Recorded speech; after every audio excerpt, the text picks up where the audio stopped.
Bonjour, nous allons maintenant aborder un point grammatical qui va nous permettre d'éviter les répétitions.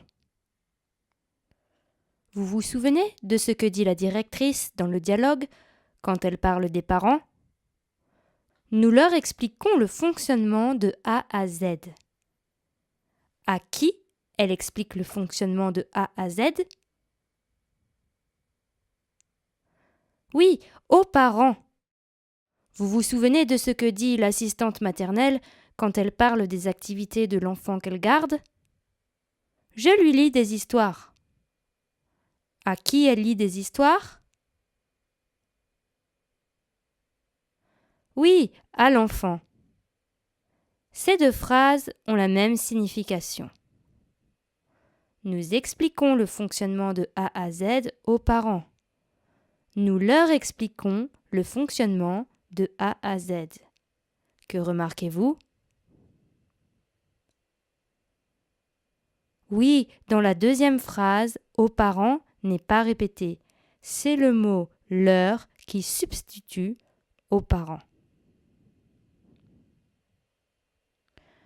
Je lis des histoires à l'enfant. Je lui lis des histoires. Ces deux phrases ont la même signification. Que remarquez-vous? Oui, dans la deuxième phrase, à l'enfant n'est pas répété. C'est le mot lui qui remplace à l'enfant. Pourquoi? Pour ne pas répéter un mot, on utilise un pronom. Lui et leur sont des pronoms. Ils sont utilisés pour remplacer des personnes. Lui remplace une personne, leur remplace une, deux, trois, plusieurs personnes. Observez cette image. On dit « je lui lis une histoire parce qu'il y a un enfant ». Mais avec cette image, on dit « je leur lis une histoire parce qu'il y a beaucoup d'enfants ». Pourquoi ces pronoms? Observez, on dit parler à quelqu'un, répondre à quelqu'un, expliquer à quelqu'un, lire à quelqu'un, écrire à quelqu'un. Comme beaucoup de verbes de communication, dire à une personne, téléphoner à une personne. Donc, quand on veut remplacer à plus une personne, on utilise un pronom COI, un pronom complément d'objet indirect. Si vous posez la question à qui et si la réponse est à moi, alors on utilise le pronom me. Si vous posez la question à qui et si la réponse est à toi, alors on utilise te.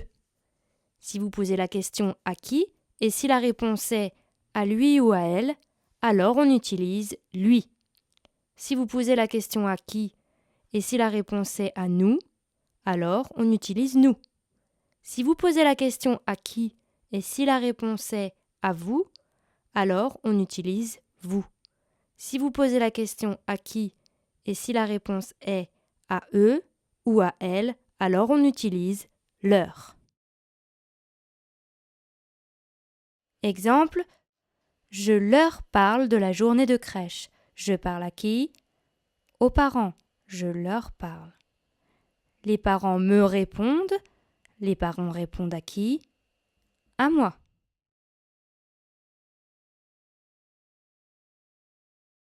Où se placent ces pronoms? Je lui chante des comptines, je lui lis des histoires, nous leur présentons la crèche, ils nous posent beaucoup de questions.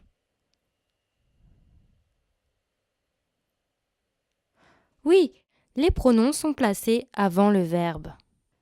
Mais quand il y a deux verbes, le pronom se place avant l'infinitif.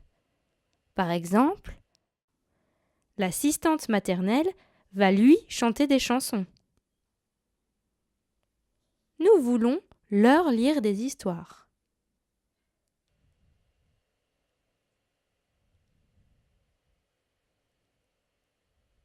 Souvenez-vous, vous avez déjà étudié les pronoms?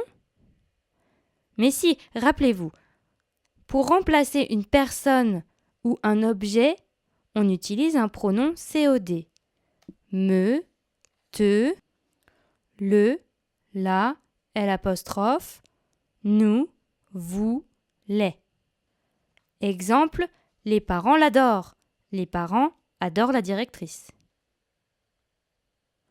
Pour remplacer a plus personne, on utilise un pronom COI.